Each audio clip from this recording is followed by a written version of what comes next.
ஜமீன் எஸ்டேட்டு மற்றும் இனாம் எஸ்டேட்டுகளை ஒழிக்கணும், உரிமைகளை ஒழிக்கணும். நீங்கள் காஞ்சிபுரத்தில் ஓரிக்கை பக்கத்தில் சில கிராமங்கள் இனாம் எஸ்டேட் இருந்தது. அது எஸ்டேட் அபாலிஷன் ஆக்ட் 26 ஒழிக்கிறாங்க. அதே போல் வந்து பார்த்திங்கன்னா சேலம் பக்கத்தில் சேலத்தை ஒட்டி இருக்கிற அம்மாப்பேட்டையெல்லாம் வந்து பார்த்திங்கன்னா அம்மாப்பேட்டையெல்லாம் இன்றைக்கி நீங்கள் போய் பார்த்தீங்கன்னா எஸ்டேட் அபாலிஷன் 26/63 ஒழிக்கப்பட்டது. சென்னையில் ஆலந்தூர் பார்த்திங்கன்னா 26/63 எஸ்டேட் அபாலிஷன் ஆக்டில் தான் அந்த கிராமங்கள் எல்லாம் ஒழிக்கப்பட்டது. கோடம்பாக்கம் இருக்கு இல்லையா, சென்னையில் கோடம்பாக்கம் எஸ்டேட் அபாலிஷன் ஆக்டில் தான் ஒழிக்கப்பட்டது. அதுக்கு முன்னாடிலாம் அதெல்லாம் வந்து எஸ்டேட்டு கிராமம். அதுபோல் நீங்கள் கோடம்பாக்கத்தில் இன்றைக்கும் போய் பார்த்தீங்கன்னா கோடம்பாக்கம் அந்த பிரிட்ஜ் இருக்குல்ல, அதுக்கு முன்னாடி வரைக்கும் தான் சர்வே நடந்திருக்கும். வெள்ளக்கார சர்வே, பழைய மெட்ராஸ் சர்வே. இந்த மூப்பனாரோட நினைவு காங்கிரஸ் மைதானம் இருக்கும், அவருடைய நினைவு அஞ்சலி இருக்கும், மைதானம் இருக்கும். அதுக்கப்புறம் நீங்கள் நேராக கோடம்பாக்கத்துக்கு போகிற ரோடு முழுக்க வந்து பார்த்தீங்கன்னா அப்போ சென்னை கிடையாது, அதெல்லாம் வந்து கோடம்பாக்கத்தில் இருக்குது. அந்த காலத்தில் கோடம்பாக்கன்றது அவுட்டர். 60களில் சென்னையிலேருந்து கோடம்பாக்கன்றது புறநகர் பகுதி. இன்றைக்கி நீங்கள் எல்ஐசி கம்பெனியை உருவாக்கினவர், எல்ஐசியை உருவாக்கினவர் எம்சிடி சிதம்பரம்னு எம்சிடி ஸ்கூல்னு அங்கே இன்றைக்கி இருக்குது. அவர் வந்து பார்த்திங்கன்னா அந்த காலத்தில் ப்ரைவேட் இன்சூரன்ஸ் கம்பெனி வச்சுருக்கலாம். அப்படி ப்ரைவேட் இன்சூரன்ஸ் கம்பெனி வச்சுருந்த யுனைடெட் இந்தியா ப்ரைவேட் இன்சூரன்ஸ் கம்பெனிக்காரங்க தான், அது எம்சிடி சிதம்பரம் ஐயா தான் வந்து எல்ஐசியை கட்டுறார்.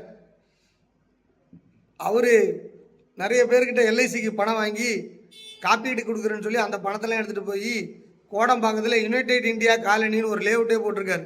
இன்றைக்கும் நீங்கள் சென்னையில் எல்லா சினிமாக்காரங்க முதற்கொண்டு எல்லாம் யுனைடெட் இந்தியா காலனியில் தான் இருப்பாங்க. நீங்கள் பார்த்தீங்கன்னா தெரியும். அது அவங்க போட்டு உருவாக்கின லேஅவுட்.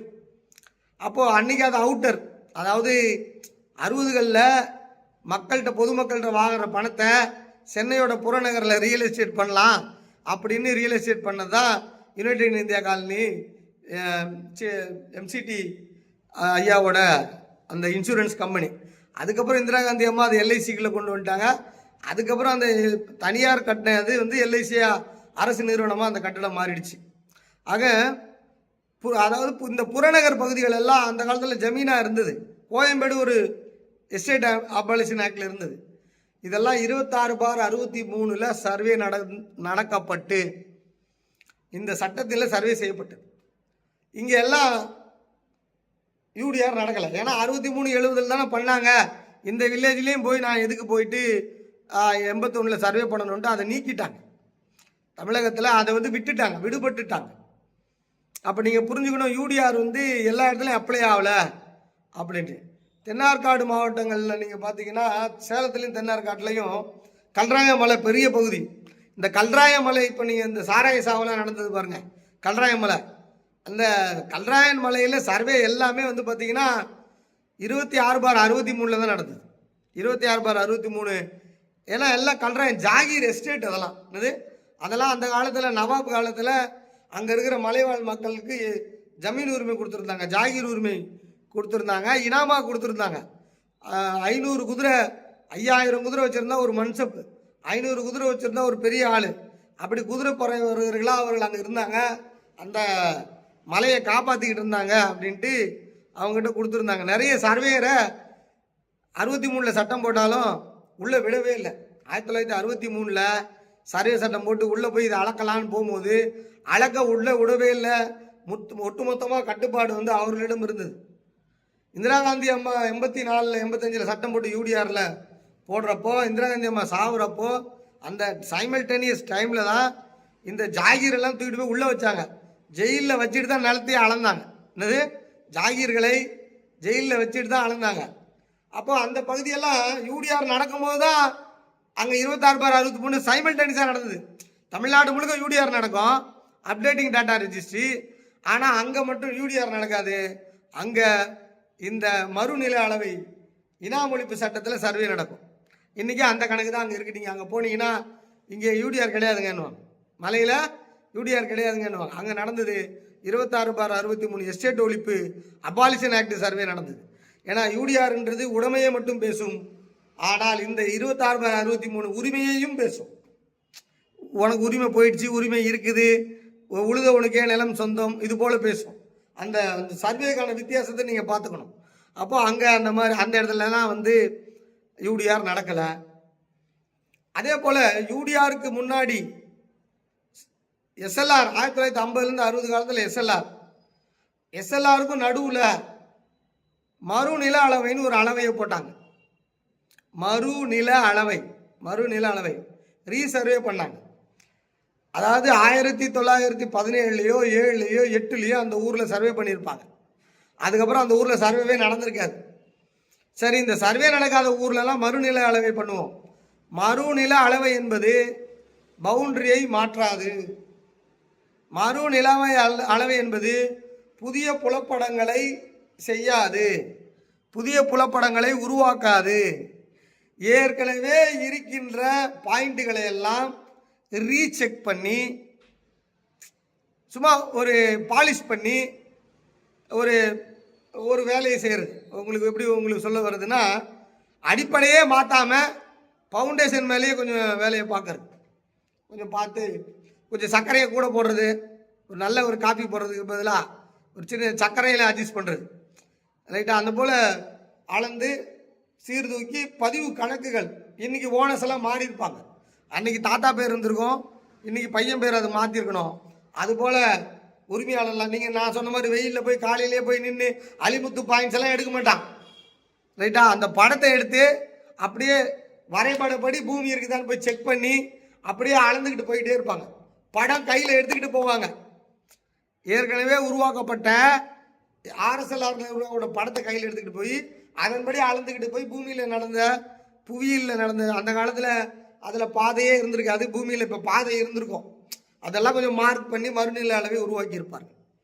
இந்த மறுநில அளவை ஈரோடு மாவட்டம், அதாவது பழைய பெரியார் மாவட்டம், அதில் பவானி தாலுகா, ஈரோடு தாலுகா, கோபிச்செட்டிப்பாளையம் தாலுகா, சத்தியமங்கலம் தாலுகா, பெருந்துறை தாலுகா, இந்த தாலுகாவில் இன்ன வரைக்கும் யூடிஆரே கிடையாது. அங்கே இன்றைக்கும் போனீங்கன்னா அங்கே RSRன்னு வாயை விட்டு சொல்லுவாங்க. RSRல என்ன சர்வே இருக்குது பாருங்க, ரீசர்வேல என்ன சர்வே இருக்குது பாருங்க அப்படின்னு அவங்க இன்றைக்கும் சொல்லுவாங்க. எங்கள் பெருந்துறையாக இருக்கட்டும், சத்தியமங்கலமாக இருக்கட்டும், கோபிச்செட்டிப்பாளையமாக இருக்கட்டும், ஈரோடாக இருக்கட்டும், பவானியாக இருக்கட்டும். ஏன்னா இங்கெல்லாம் 71லேயே சர்வே நடந்துருச்சு. அது யூடிஆர் கிடையாது, அது வந்து RSRன்றது இப்போ அலிமுத்து பாயிண்ட்ஸ் எல்லாம் மாற்றலை, புதுசாக போய் அளந்தெல்லாம் எடுக்கலை.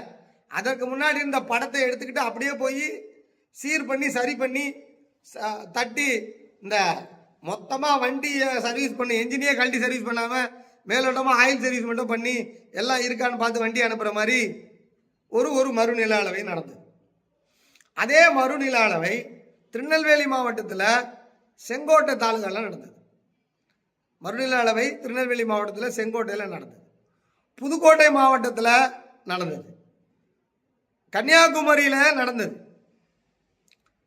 வடார்காடு மாவட்டத்தில் திருவண்ணாமலை பகுதியில் கொஞ்சம் நடந்தது. அதுபோல் உங்களுக்கு வந்து பார்த்திங்கன்னா பழைய கடலூர் மாவட்டத்தில் கடலூர், பண்ருட்டி, திண்டிவனம், இங்கெல்லாம் நல்லா புரிஞ்சுக்கோங்க. திண்டிவனம், படலூர், பண்ருட்டிலலாம் இன்னி வரைக்கும் யூடிஆரே கிடையாது. இங்கெல்லாம் மறுநில அளவை தான் நடந்தது. யூடிஆர்னு கேட்டாலும் இதை தான் தூக்கி கொடுப்பான், மறுநில அளவைன்னு கேட்டாலும் இதை தான் தூக்கி கொடுப்பான். அப்போது திண்டிவனம் தாலுகா, இப்போ திண்டிவனம் தாலுகா 2ஆக உடஞ்சி திண்டிவனம் தாலுகா வானூர் தாலுகான்னு இருக்குது, பண்ருட்டி தாலுகா இருக்குது, கடலூர் தாலுகா இருக்குது, ரைட்டுங்களா? இவை எல்லாம் இன்னைக்கு விக்கிரவாண்டி உடஞ்சிருக்கு. ஆக இங்கெல்லாம் நடந்ததெல்லாம் மறுநில அளவை. ஆனால் இந்த பகுதியில் அங்கே கொங்கு பகுதிகளில் அது RSRன்னுவாங்க, இங்கே ப்ரீ யூடிஆர் ஏரிஜிஸ்டர்னு இந்த லாங்குவேஜ் மாற்றம். இந்த பகுதியில் வந்து ப்ரீ யூடிஆர் ஏரிஜிஸ்டர்னு சொல்லுவாங்க. திண்டிவனம், கடலூர் பக்கத்தெல்லாம் வந்தீங்கன்னா RSRன்னு கேட்டால் இன்னும் RSRன்னு சொல்கிறோம், அதெல்லாம் கிடையாதுன்னுவான். RSRனா பழசுன்னுவான். இங்கே வந்து ப்ரீ யூடிஆர் ஏரிஜிஸ்டர்னு சொல்லுவாங்க. அங்கே வந்து உங்களுக்கு வந்து கொங்கு பகுதியில் RSR அப்படின்னு சொல்லுவாங்க. அதே போல் இந்த ஜியோ போடுறாங்கல்ல 85வது வருஷம், இந்த 86, 87, அப்போ கூட மறுநில அளவை ப்ராசஸில் இருந்தது. தாராபுரத்தில், காங்கேயத்துலையும் தாராபுரத்துலையும் நடந்துக்கிட்டு இருக்கு மறுநில அளவை. இந்த ஜியோ போடும் பொழுது அங்கே நடந்து கொண்டிருக்கிறது, அங்கே நடந்துகிட்டு இருக்கு. அதனால அந்த இடங்கள், இந்த நான் சொன்ன இந்த பண்ருட்டி, ஈரோடு, கடலூர், கோபிச்செட்டிப்பாளையம், சத்தியமங்கலம், செங்கோட்டை இங்கெல்லாம் வந்து இன்ன வரைக்கும் யூடிஆரே நடக்கலை. அதான் நீங்கள் புரிஞ்சுக்கணும். இன்ன வரைக்கும் அவங்க கணக்கில் வச்சுருக்கிறதெல்லாம் ஆர்எஸ்ஆர் தான் வச்சுருக்கிறாங்க, ப்ரீ யூடிஆர் ஏ ரிஜிஸ்டர் தான் வச்சுருக்கிறாங்க. அதன் பிறகு ஒரு நகர நில அளவை டவுன் சர்வே சென்னையில் அங்கே யூடிஆர் நடக்காது. டவுன் சர்வே அது சென்னையில் டவுன் சர்வே, சேலத்தில் டவுன் சர்வே, கோவையில் டவுன் சர்வே, மதுரையில் டவுன் சர்வே, திருநெல்வேலியில் டவுன் சர்வே. டவுன் சர்வே நடந்துச்சுன்னா அங்கெல்லாம் யூடிஆர் நடக்காது. அங்கே போய் யூடிஆர் ரிஜிஸ்டர் கொடுங்கன்ட்டு டவுன் கணக்கில் போய் கேட்டுட்டு இருக்கக்கூடாது நீங்கள், ரைட்டுங்களா? அங்கே அந்த டவுனை ஒட்டி ஒரு 6-7 கிலோமீட்டர் தூரத்திற்கு கிராமங்கள் இருந்திருக்கும். அங்கே என்ன பண்ணிட்டாங்கன்னா யூடிஆர்காரங்க போக மாட்டாங்க. ஏன் போக மாட்டாங்கன்னா, எதிர்காலத்தில் இது டவுனாக மாறுது, இது டவுன் எல்லையில் இருக்குது, இது டவுன் சர்வே பண்ண போகிறாங்க, அதனால நாம் யூடிஆர் பண்ண வேணான்ட்டு அவங்க போயிட்டாங்க. இந்த ஊரில் தான் இன்றைக்கி சிக்கல். டவுன் சர்வேவும் முடிக்கல, யூடிஆரும் முடிக்கல. 1920 கணக்கே டவுனை ஒட்டி வச்சுக்கிட்டு திருன்னு முடிச்சிட்டு இருக்கான். சேலத்தில் மணியனூர் ஒரு கிராமத்தில் போய் பார்க்குறேன், ரைட்டுங்களா? இப்போ தான் வந்து எல்லாத்தையும் இந்த டிஜிபிஎஸ் வச்சு டவுன் சர்வே பண்ணுற வேலையை பார்த்துக்கிட்டு இருக்காங்க. ஆக தமிழ்நாடு முழுக்க டவுனை ஒட்டி இருக்கிற கிராமங்களில் உங்களுக்கு வந்து யூடிஆர் நடக்காது அப்படி என்பதை நீங்கள் புரிஞ்சுக்கணும். ஆக ஒரு யூடிஆர் நில உடைமை மேம்பாட்டு திட்டம்னா சென்னையை கழிக்கணும், கன்னியாகுமரி மாவட்டத்தை மொத்தமாக கழிக்கணும், கன்னியாகுமரி மாவட்டத்தை மொத்தமாக கழிக்கணும். ஏன்னா அந்த மாவட்டம் வந்து கேரளாவிலேருந்து இங்கே வந்ததுனால வந்த உடனே சர்வே பண்ணாங்க. 60களில் வந்த உடனே சர்வே பண்ணாங்க. அதனால் வந்து அந்த கன்னியாகுமரி மாவட்டத்தை நம்ம கழிக்கணும். அதுக்கப்புறம் நீலகிரி மாவட்டத்தை கழிக்கணும். சென்னை, கன்னியாகுமரி, நீலகிரியில் மலை சர்வே அது வந்து இந்த சங்கிலி போட்டெல்லாம் அளக்க முடியாது. அது compass based survey, needle survey. அந்த நீடில் சர்வே வெள்ளக்கார 1860களிலே மிக சிறப்பாக பண்ணிட்டான். அந்த ஃபவுண்டேஷன் ரெக்கார்டு தான் இன்ன வரைக்கும் ஓடுது. 1960களில் கூடலூர் பகுதிகளில், கூடலூர் ஜென்மம் எஸ்டேட்டில் அங்கே ஒரு சர்வே நடந்தது, அவ்வளோதான். அதை தவிர அங்கே வந்து யூடிஆரே கிடையாது. அங்கே முழுக்க இருப்பதெல்லாம் ஓஎஸ்எல்ஆர் தான். ஆர்எஸ்எல்ஆர்லாம் கிடையாது, எஸ்எல்ஆர் கிடையாது. ஓஎஸ்எல்ஆர் கணக்கு தான் இப்போதைக்கு யூடிஆராக காப்பி பேஸ்ட் பண்ணி மாற்றி வச்சுருக்கிறாங்க.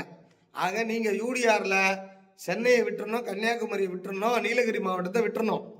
அதுக்கப்புறம் நான் சொன்ன மதுரை மாவட்டத்தில் கொடைக்கானலை விட்டுறணும், அதை சொல்ல மறந்துட்டேன். தென்னார்காடு மாவட்டத்தில் தான் வந்து கடலூர், பன்ருட்டி, திண்டிவனத்தை விட்டுறணும். இப்போ பழைய பெரியார் மாவட்டங்களில் பவானி, ஈரோடு, சத்தியமங்கலம், கோபிச்செட்டிப்பாளையம், பெருந்துறை விட்டுறணும். திருநெல்வேலியில் செங்கோட்டையை விட்டுறணும். மொத்தம் டவுனுக்கு வெளியே இருக்கிற கிராமங்களையெல்லாம் கழிக்கணும். இப்படி இதெல்லாம். அதுக்கப்புறம் எஸ்டேட் அபாலிஷன் ஆக்டில் 26/63 நடந்த பகுதிகளெல்லாம் விட்டுறணும். இப்படியெல்லாம் விட்டுட்டோன்னா ஒரு கிட்டத்தட்ட வந்து ஒரு 20% இடங்கள் வந்து யூடிஆரில் வராது, நிலப்பரப்பில் யூடிஆரில் வராது என்பதை நாம் தெரிஞ்சுக்கிறோம். இதை யாராவது ஒருத்தர் ஒரு 2 நிமிடம் டிஸ்கஸ் பண்ணுங்கள், நாம் மேல்முறையீடுக்கு போயிடுவோம். நெக்ஸ்ட் சப்ஜெக்ட்டுக்கு யாராவது வாலண்டியராக முதல்ல பேசணும்னு பேசாதவங்க பேசுங்க.